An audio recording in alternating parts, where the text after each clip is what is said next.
President Joe Biden has withdrawn from the 2024 presidential election and endorsed Vice President Kamala Harris. So, from Ballotpedia's neutral, unbiased, and nonpartisan lens, let's talk about a few questions this brings up. So, to start, do we know who the Democratic nominee will be? The answer is we do not. Unlike the presidency itself, there is no formal line of succession for a presidential nominee. Vice President Kamala Harris does not automatically assume the role, though it's worth noting again that Joe Biden did endorse Kamala. With that being said, though, the delegates who were previously bound to vote for Biden at the convention are now unbound, meaning they are allowed to vote for a candidate of their choosing. So next up, what will happen to the Democratic National Convention? Democrats will now have an open convention to select their nominee.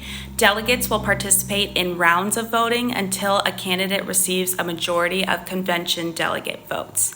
Even if Democrats informally support a single candidate as the new nominee, it will still technically be an open convention since the delegates will not be bound by primary results.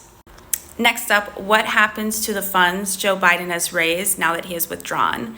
According to the Federal Election Commission, Biden had a total of $91.6 million in cash on hand as of May 31st, 2024.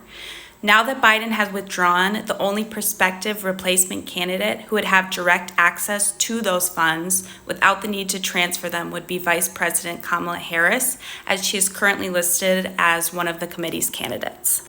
Finally, has a party ever replaced its presidential nominee? The answer is no. The last time an individual on a major party presidential ticket was replaced was in 1972 when Democratic vice presidential nominee Thomas Eagleton withdrew 2 weeks after the Democratic National Convention.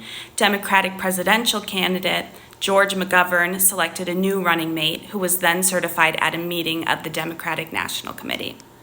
This is obviously a developing story, and there's a ton of information to keep track of, and we really want to be there to help you understand this process and what it looks like. So there are 2 Ballotpedia pages that I want to draw your attention to.